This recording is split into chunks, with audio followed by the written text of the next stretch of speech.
Sports is sponsored by Strong.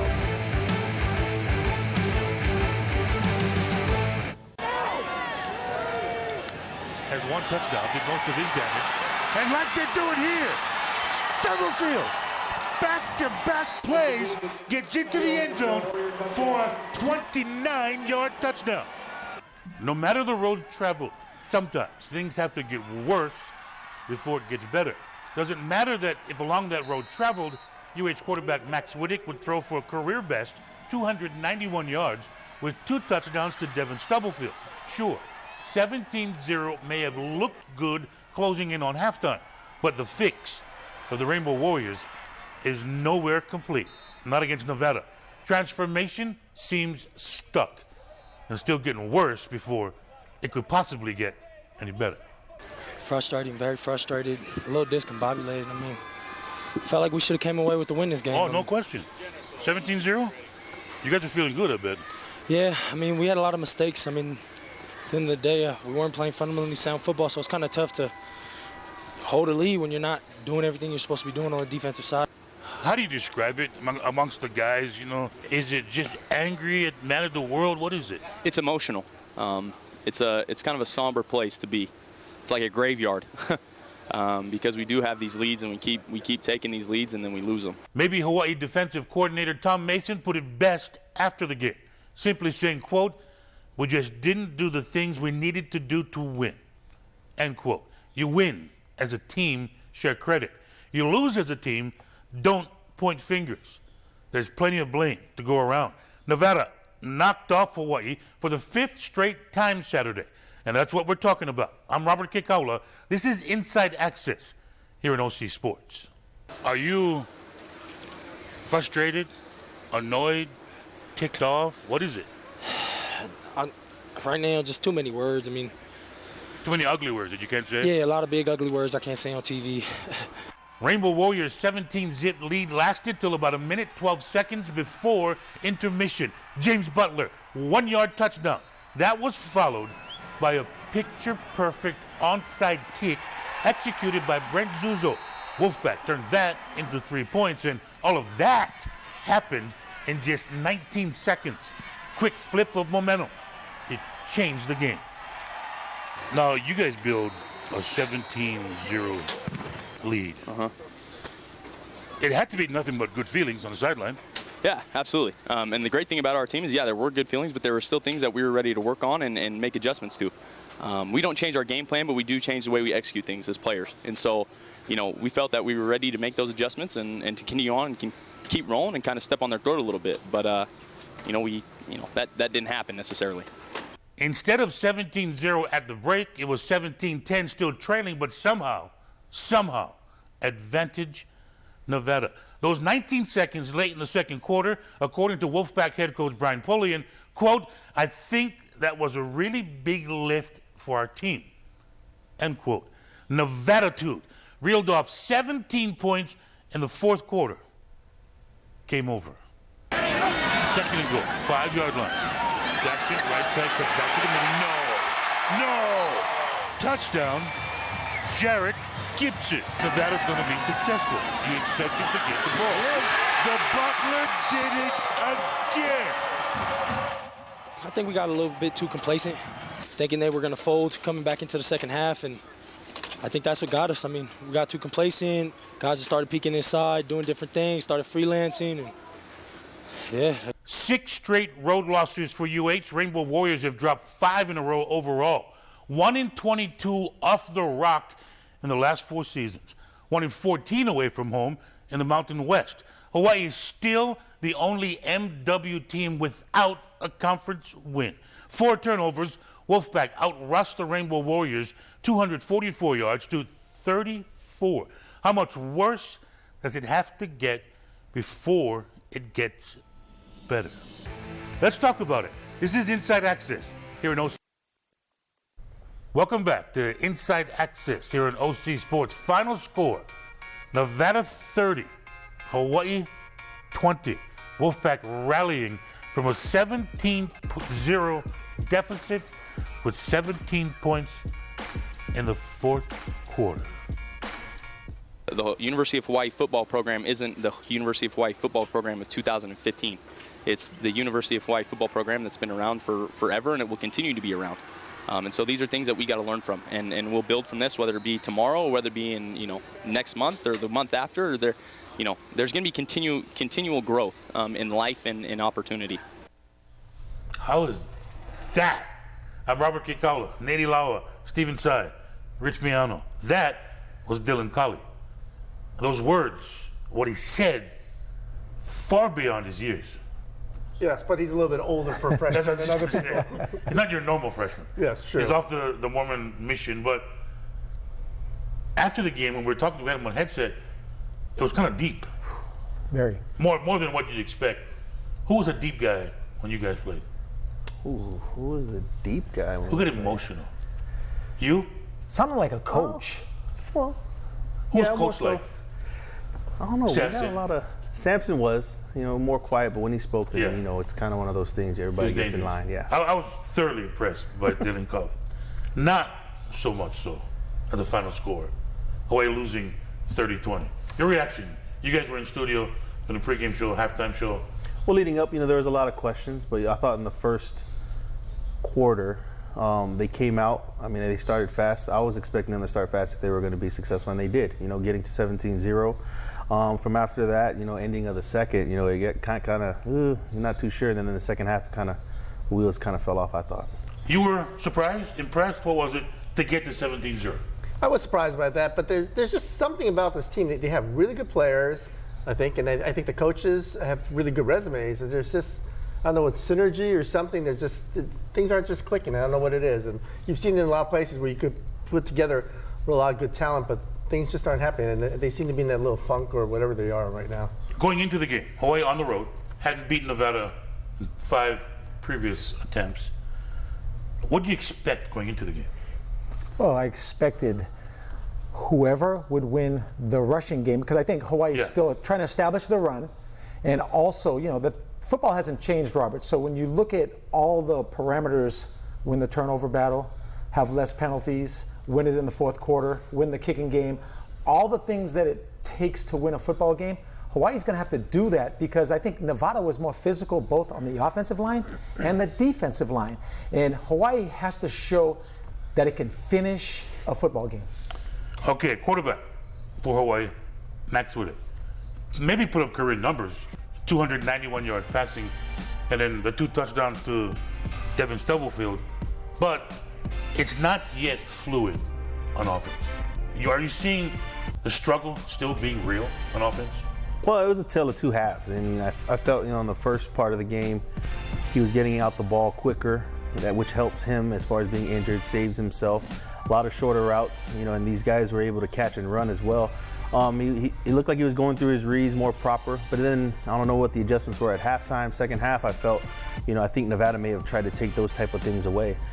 So, I mean, the ability obviously is there. You just want to see it all the way through a game, not just the first quarter, not even just the first half, but all 4 quarters, to where he's able to make these type of plays, get him on scoring drives, get him in field goal range. Now, the downside to his 291 yards and 2 touchdowns was Max Witte threw 5 interceptions. I mean, 3. Check that. Should have been 5, 2 a drop, but 3. One of them was at the Hail Mary at the end, so I don't really count that. But I just saw that they weren't getting yards after catches. They were making some nice routes, catching it. Sometimes it seemed like it was so difficult to make a catch, and you get the yards, but there'd be nothing afterwards. I don't know whether it's not leading him enough, or I don't know how the routes are or whatever, but it just doesn't seem like they're benefiting enough from the receptions. No knee brace for the second week in a row. Devin Stubblefield, a starter at receiver, 8 catches, 91 yards. He gets 2 touchdowns for the second time this season, a 2-touchdown outing for the former St. Louis Crusader. Also had 2 against UC Davis earlier this season. Rich, he's looking confident and healthy. There's no question. You mentioned no knee brace. When you come back from an ACL or a knee injury, it may take a little extra time, especially when it's the first time that's ever happened to this young man. He was so talented in high school.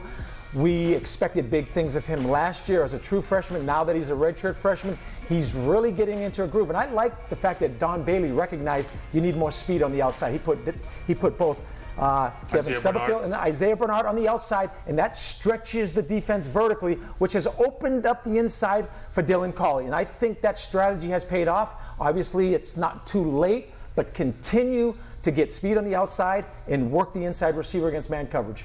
Against Nevada, it was Stubblefield. Week before, it was Paul Harris in the run game back in action. And I think you make a point that they're still searching for an offensive identity. Yes. And whatever it's been so far, it has not been good enough on offense. Is that clear? Yeah.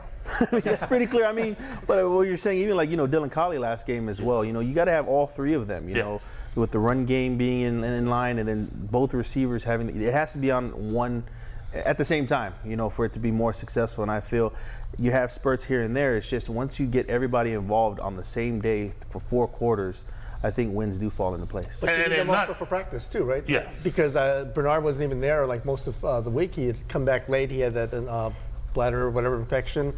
He wasn't even practicing till Thursday. So they don't have the guys to practice with. The left tackle's never there in practices. So I think if they're going to find that rhythm in the game, they have to find it in practice. But I think, Robert, you alluded to that. It's offensive identity. Yeah. And does it change from the first half to the second half? Because we talked about it. Where were the quick throws? Where are the bubble screens? Where's the hitches? Where's the funnel things? Max Wittek is best at getting rid of the football. When you look at Ian Seau and you look at Raheem Yates and you look at Jones on the outside, get the ball out quickly. A lot of pressure on Ben Clark and the offensive line with that type of pass rush if you had 5- and 7-step dropping. I think as we're doing the game, we went to commercial break, and we couldn't hear you guys back in the studio. The one that got us, 3-step drop, get rid of the ball. You cannot double pump fake and not get rid of the ball when your blocking is released. I think that's the struggle that the offense is going through. And Pedrosa, still injured. Marcus Kemp, fighting his way back from injury. It's been a mash unit. Social media, tweets this week. We found from Hawaii football players, Pedrosa again. How about them dudes in striped shirts in the Hawaii-Nevada game? Not liking the call. And I think he's referring to the Marcus Kemp touchdown. I didn't know that's how you spell absurd either. But. Julian Jenner, Suave Ocho. That's his jersey number 8. He's a weekly contributor to the Twitter world. Got to finish. I think that's what you're talking about, Steven. Finish games. Yeah. Start something, finish it. Also in the Twitter talk community, Dylan Collie. Tough to swallow. But I love everyone in that room. Robert, that guy, when you hear his quotes, he's 40 years old. Philosophy, he's older than his age, but he sounds like a coach. And I'm not sure what message Norm Chow, Tom Mason, Don Bailey are delivering, but this kid might want to deliver the pregame or at least the halftime speech because they've got to play better in the second half. Talking to Dylan Collie, it's impressive. I can tell you that. We got much more, including our weekly sit-down with head coach Norm Chow. Inside Access on OC Sports continues after this timeout. Inside Access on OC Sports is sponsored by Strong.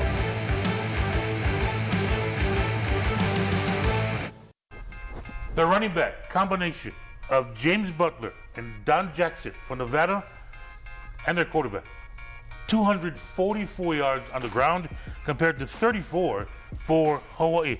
Nate, this is you're getting sweaty, aren't you, watching this stuff? You like good, solid running back play.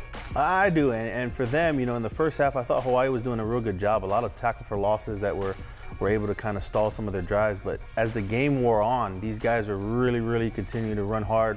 And as you can see here with a scrum play, I think, this is the type of running that, with Coach Rolo over there wants to have, just constantly pushing their effort and their will against the defensive fronts. And I think it was kind of hurting them in the second half.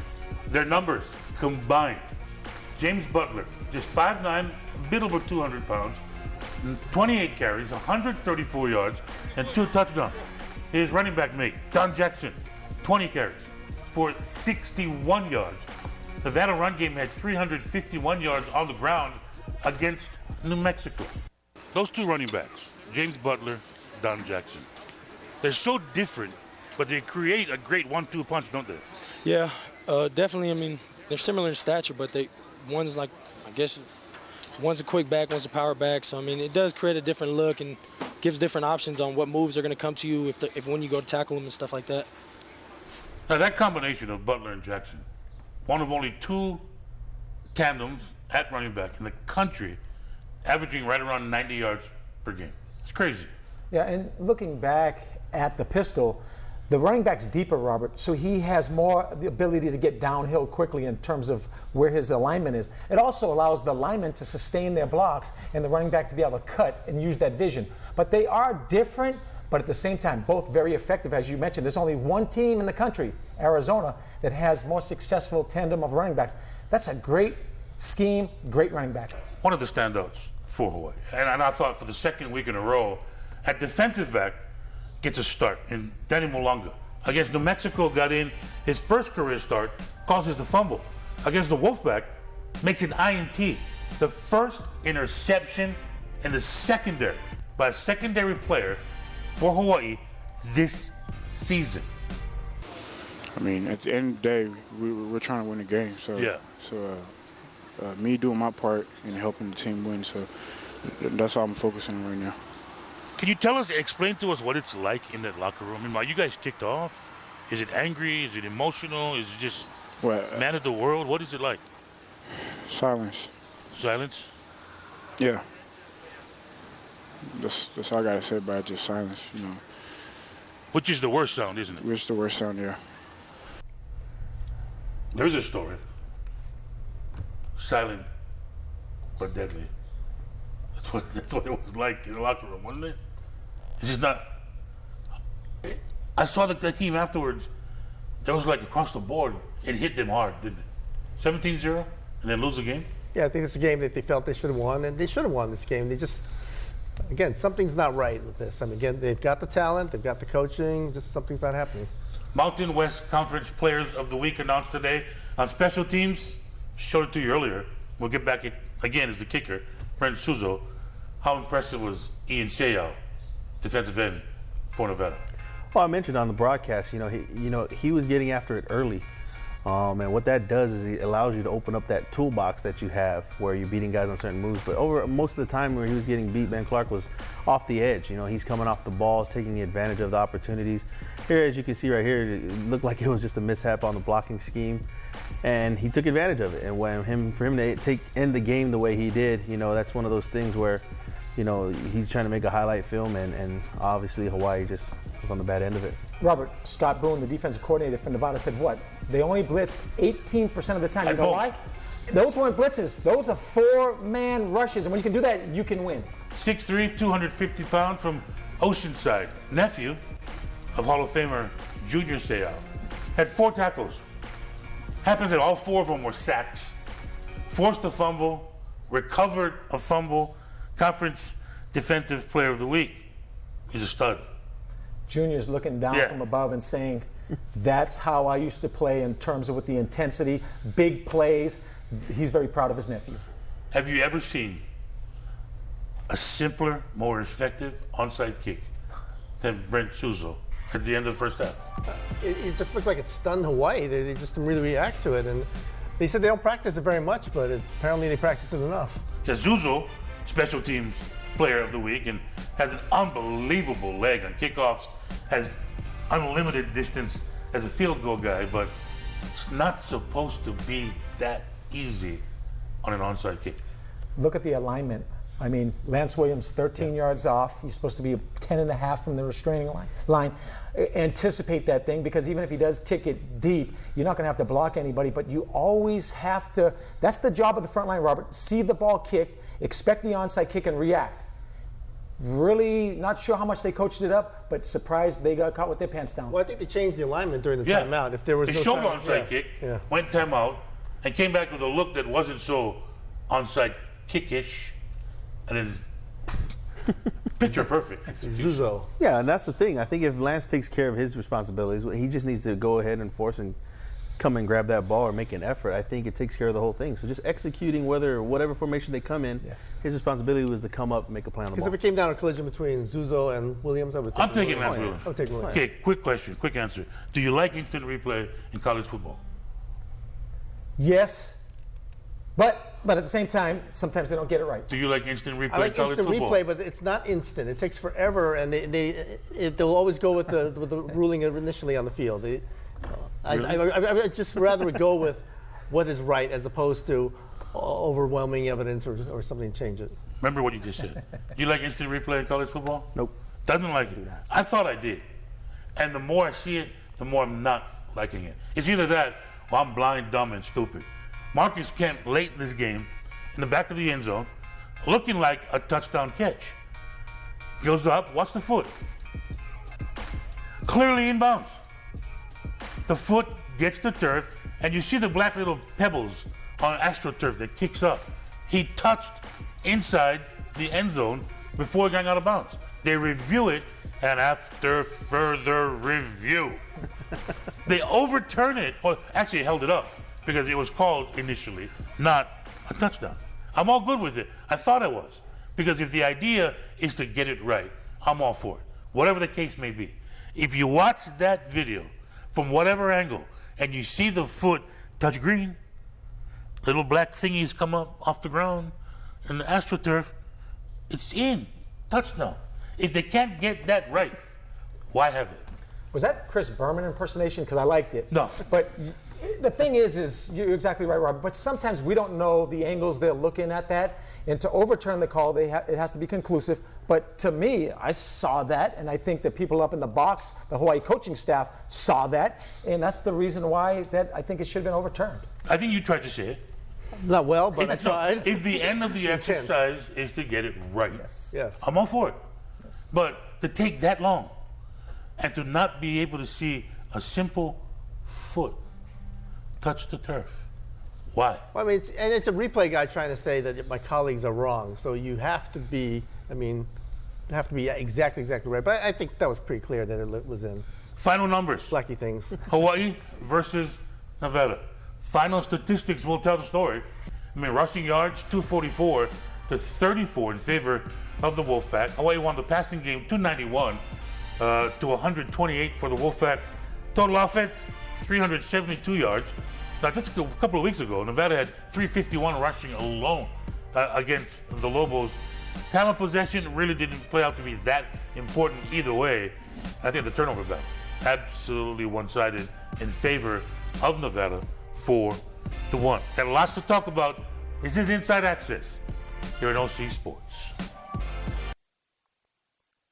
It's our time for our weekly moment of levity through Cy's eyes here on Inside Access. What's first? I don't know. There are a lot of really good things, though. Really? Nice shirt, by the way, Steven. No, thank you. Hawaiian shirt. Not as good as this guy. What is that guy wearing a Superman shirt for? Well, that's why I was surprised, because I asked, why does Superman need an airplane? But apparently, The lady thinks the same thing. Wait, did you really ask that guy why is he jumping on a plane? Yeah, security. They can't hit you on an airplane. But And the I'm next, surprised, but there's no phone booth. There's nothing. here's how the other half lives. Well, I did get That's upgraded. Steven's seat. The trouble was I was moonwalking the whole flight back because I'm facing the rear. This way. Okay. And the other way, I'm facing Bobby Glad you Curran explained and that. John Veneri, so that's a little different. You were just going na-na-na-na-na to that guy in the black jacket. He's trying to act like he doesn't notice me, but hey. Maybe if the players flew horizontal, that they would win on the road. Well, you can't get mad. Superman's on the plane. It's still not appealing that the guy is sitting there staring at your legs spread open. That's a nice hat. Who's that? That's Dylan Collie, and you know about that $1,000 that they're all getting for living expenses? Cost of attendance. Yes, cost of attendance. I mean, that they're going to get next season? Yeah. Well, he paid for that. He paid for that on his own. He bought himself a hat. He did. And what do they eat in Reno, Nevada? It appears well. They eat well. Where's it from? I don't know, but that's Stephen Laka holding it, so that probably energized him. After the road trip to Reno, Hawaii head coach Norm Chow sat down with Inside Access one-on-one. Coach, as it goes along, you see signs of maybe this is the night. Maybe this will be the night that we get over the mountain. We turn the corner. 24-14 lead at New Mexico, great position. 17-0 lead against Nevada, great position. You're right there.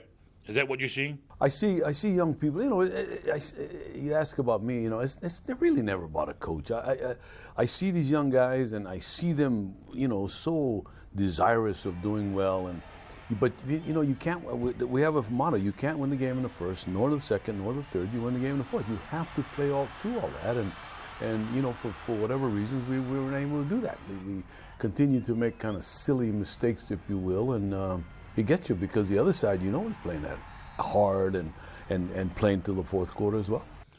No, not as an excuse, but the injury thing, I mean, it's got to be of major concern.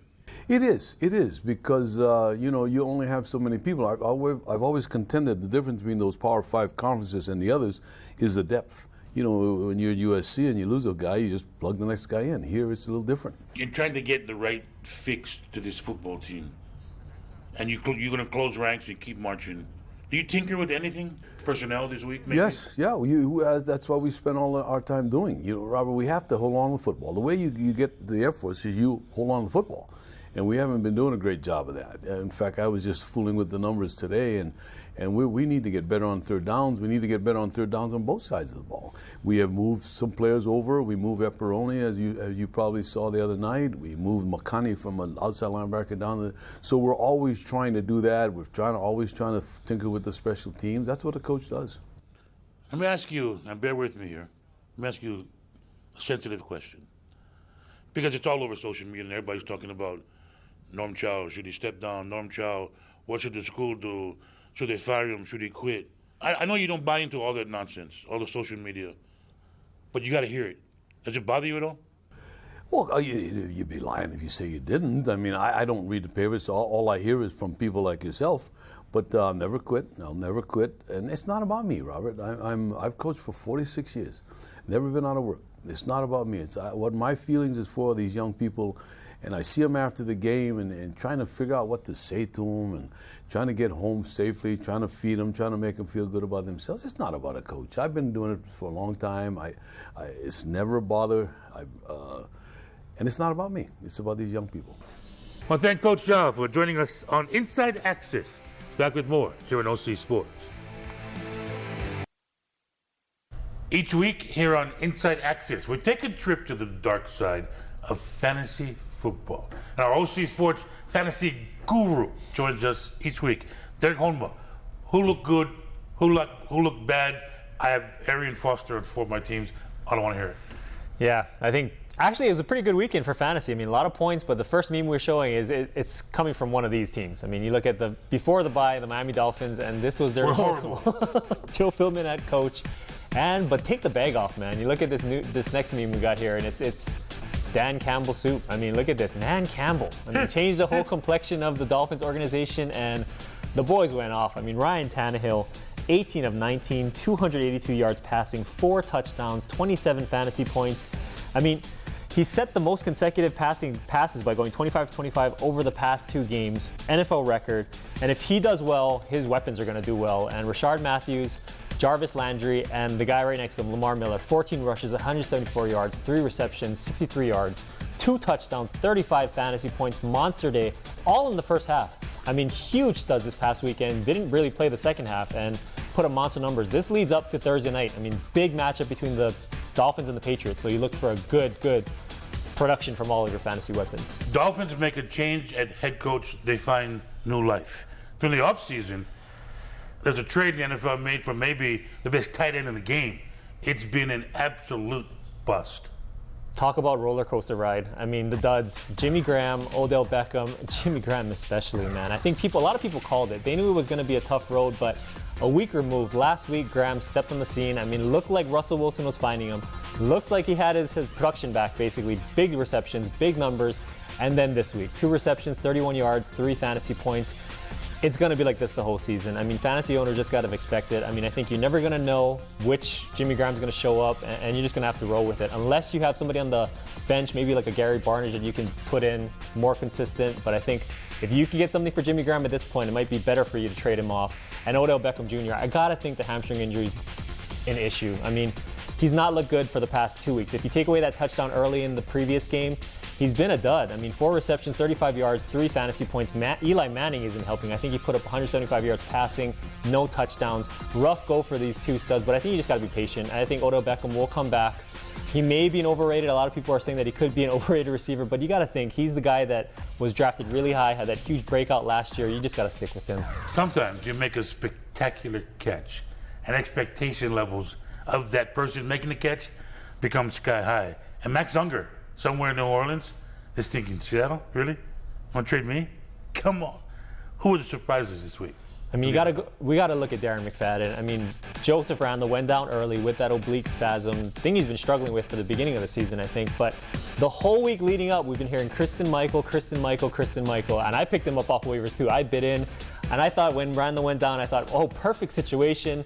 Everything's working out really well. But McFadden stepped in, 29 rushes, 152 yards, 1 touchdown, almost had a receiving touchdown, but got called back on a questionable penalty. 22 fantasy points. He became that workhorse, and I've been hearing that it's not a matter of Christine Michael's athleticism. It's probably between the years. He's not grasped that offense. So if that's the case and Randall's out, McFadden's got to be a huge waiver wire target moving forward. But just know, health is a major concern for this guy. And our other surprise, Arian Foster.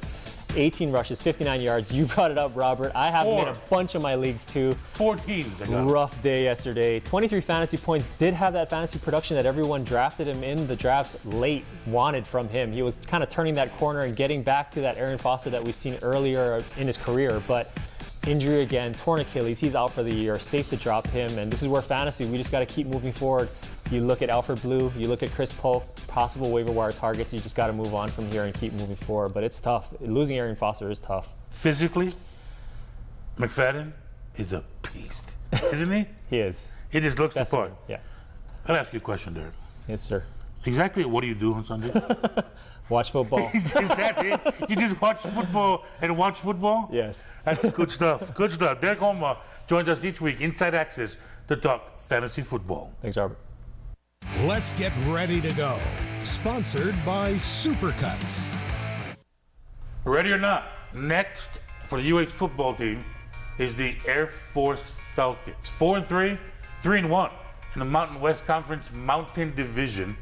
Wins over Morgan State, San Jose State, Wyoming, and Fresno State. They lost to Michigan State, their annual battle with Navy and Colorado State. They just beat Fresno State 42-14. Team rushed for 458 yards. Quarterback Carson Roberts had 4 rushing touchdowns. Third best rushing team in the country. It is not going to be easy. It never is, but the fact that they played New Mexico triple option, even the pistol, some of the concepts, these guys have seen a multitude of offenses. I think Tom Mason will have them ready in terms of schematically, but it comes down to what Nate always talks about and Steven and you and I talk about. They have to still execute, they have to tackle, and they're going to have explosive plays. They have to win the turnover battle. That's a team where they don't turn the ball over a lot. You know why, Nate? Because they're so disciplined. It's an academy team. And they don't, because they're an academy team. They don't make mistakes. That's what's crazy about those teams. Well, yeah, that's one of those things when you're at those places. Is that's what they preach, that's what they eat, sleep, everything. But I mean, for Hawaii, they just need to finish. I think the last 2 games, I thought they played well enough. It gave them a chance to win, themselves a chance. But you just got to close the deal at the end. So it'll be the 3rd time they see something similar where they need to be disciplined on defense, and then the offense needs to also finish through.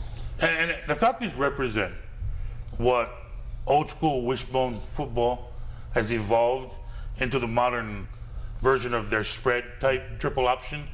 Hey, when it's on, it's on. When it's not, it's pretty ugly. Right, and I think they had a little trouble when they switched quarterbacks. Yeah. When the first guy got injured and they switched it early in the year. Took a little trouble with what they call it the pitch relationship, but I think it's really changed since then. They're doing a lot better. And it is where that style of football, and I'm a believer that at some point, physical superiority cancels all theory. Yeah. Except when you play Navy, Air Force. Those guys run it so well. Paul Johnson and Georgia Tech, that cancels it. Details, nuances, but Robert, we didn't see much cutting against the Lobos. You'll see guys getting cut because they're not as big as Hawaii. They're not as strong. They're not as fast. But they're going to do things correctly each and every play, and they're going to chop you too. Now, and the list of injuries for Hawaii going into their game against Nevada was 34 players deep. It's gotten deeper than that.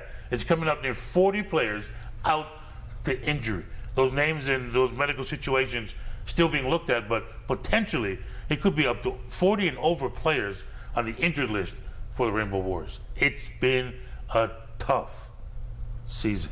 But Air Force is next, Saturday at Aloha Stadium. For Rich Mayano, for Stephen Tsai, for Nate Ilawa, I'm Robert Kekaula. For our entire crew, thank you for watching Inside Access here at OC Sports.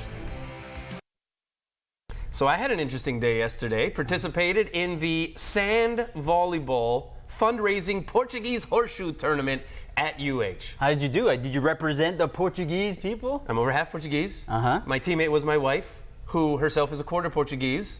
I figured, we got this thing in the bag, right? Yeah, we stunk. You should have teamed up with a horse. Bank of Hawaii is proud to sponsor this program. But seriously. Welcome to But Seriously, and wow, for the second week in a row, it looked like the Rainbow Warriors were going to put it together and take a game on the road. This time at Nevada, though, the football team once again struck a cruel reality. We'll start where this thing started to melt down for Hawaii. Up 17-0. Nevada scores on this touchdown leap, and it was reviewed.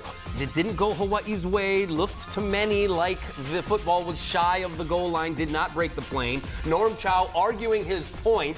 He gets flagged for an unsportsmanlike conduct penalty following another controversial play on the point after. And so Norm Chow gets flagged. They penalize it on the kickoff for Nevada. This is late in the first half. Nevada gets excellent field position on the kickoff. And so what do? They take advantage of it and they run an onside kick. And that led, after they recovered it, to another Reno field goal. So instead of 17-0 at the intermission, all of a sudden snowball effect, it is 17-10 Hawaii going into the halftime period. Bobby, you were calling the game on radio up there in Reno. What was going through your mind when all of this was transpiring towards the end of the second quarter? I understood why Norm Chow was so exercised, because it's the call they didn't get in New Mexico, and now it goes against Hawaii. And I did think it was one of the more clever onside kicks I've seen in a while, where the kicker ran alongside the kick and did that in such a way that he was the one able to recover it. I do wonder why Hawaii didn't wipe that kicker out as you see him tracking the football. But it was a huge momentum changer, because essentially you went from 17-0 2 minutes ago to 17-10. Hey, look, Norm Chow had a beef, did he not? Certainly, because, yeah, that was a call that they didn't get in Albuquerque, jumping over the center, and Hawaii gets flagged for it. And so he had a beef, but I guess there has to be that knowledge of, hey, look, I can't take this too far. This could potentially be a pretty big situation for us. Unfortunately, he did go too far with it, at least in the eyes of the officiating crew. How costly, just emotionally, mentally, momentum-wise, all that, was that? It was huge, and I think we all saw what it led to and what became of it because of that. But there needs to be a line that you can't cross, and it was crossed. And really, I hate to put this blame on somebody else, because he's an adult. He knows what the line is. He crossed it. He was punished for it. But why is it Ben Clark and Lance Williams are the one through that entire argument are the ones that are trying to calm the coach down, trying to separate him from the referee? There needs to be coaches, assistant coaches, there to take Norm Chow away from that situation, especially because this isn't the first time this has happened. You know how Norm gets with the officials. We've seen this for 4 years. There needs to be someone assigned that you're on Norm Chow duty today, that when he starts barking at these officials, you let him get his point across, but once you start getting close to that line, you need to walk him away. You need to physically take him away, because the line was crossed and it cost UH a field goal. And it's easier said than done. We're over here like, Norm, you got to know where the line is. But I mean, think about the cumulative effect of this, right? Coming off of the loss last week, just the way the season is going, you have the review on the goal line play, and Nevada gets the touchdown, then the penalty on the point after. I mean, you just add all this stuff up, and if you're in Norm Chow's shoes, it is mighty difficult to hold it together. Maybe all the more reason, to your point, Rob, that somebody needs to kind of intervene and be like, hey, we got to kind of keep it together here, Coach. And by the way, Brian Polian, the Nevada coach, after a complete meltdown in Arizona, now has a full-time, what they're calling a game chaperone. So he has that guy. So he has a guy that's there to restrain him. And it's probably easier because he's a really short guy. I mean, Ben Clark is for that game chaperone. Ben Clark is doing enough blocking in this game, right? Give the guy a break.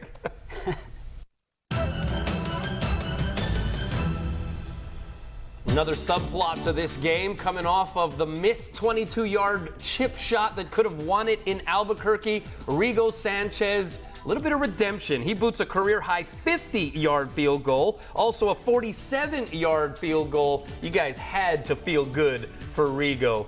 coming off of what happened last week, right, Rob? Absolutely, because this kid's a stud as far as his ability of kicking the football, and you've seen it through training camp, you've seen it through the early parts of this season, and you feel for a guy to have to go through that situation. I've always been kind of amazed by the whole kicker stigma of, fans and players that you have one job to do, and that job is so important. And it comes with so much pressure that, usually you're only used in these critical situations. And the fact that, Marcus Kemp can drop passes, but if he catches a touchdown pass, everyone forgets it. With the kicker, it's a little bit different. And you just feel great for a guy to be able to respond in the way he did. And he had the support of Norm Chow. We saw all week long about Norm's compassion for Rigo Sanchez, and I think that went a long way. He even had a little fan base up there in Rigo, right? I love the fact that he's good from deep. I mean, this guy, if it's 48, 50, he's unflappable. I mean, he doesn't change his routine at all. It's sort of like the equivalent being a kicker. It's like your assignment is, you only putt 6-footers on the 18th hole to win tournament. That's your only job. Yeah. I mean, because it's sort of a make or break deal. Look how many kickers get fired every Monday in the NFL. Exactly. It's like being, for another analogy, a closer in baseball, right? I mean, you come in and the game's often on the line, and when you do well, you get credit. You certainly get some credit, but you're still in the stigma of being a kicker. And when you don't do well, GOAT. Hey, you're the GOAT. No question. Well, Max Wittek looked phenomenal, especially early on in this game against Nevada. Ultimately, though, ended the day 27 of 40 for 291 yards, 2 touchdowns, did throw 3 interceptions. One came at the tail end of the opening half. But as the game wore on, the pressure started to get to him literally. Ian Seau, the defensive end for Nevada, he had 4 sacks by himself, including a forced fumble and fumble recovery that really kind of put the punctuation on this result. But Max Wittek, we used the phrase maxed out. Did we see perhaps Max Wittek kind of play his way out of that game in Reno, Bob? Well, interceptions will kill you. I thought the 2 interceptions in the second half were what you call bad picks. I mean, they were ones that didn't have to be thrown, or certainly there was a little pressure, especially when he overthrew to the safety over the head of, I think it was Tuiunga. And that kills you because it's such a momentum breaker. I don't think Max is completely healthy. I think that's pretty clear. Still has a left knee issue. But without protection, it's tough for any quarterback. I would have loved to talk to the Nevada defensive coordinator or some of the defensive coaches to see what they did in the second half. Because in that first half, I felt like Don Bailey did the best they could to protect Max Wittek as far as getting the ball out of his hands quickly, because there's a certain way a defense can play Max Wittek because you're not afraid of his legs. You're not afraid of him taking out, especially because they still implement that read option that is usually either handed off or kept and he stays in the pocket. But in that first half, they used some bubble screens. They used some mesh routes to get the ball out of his hand, have the offense moving without using the rushing game. And in the second half,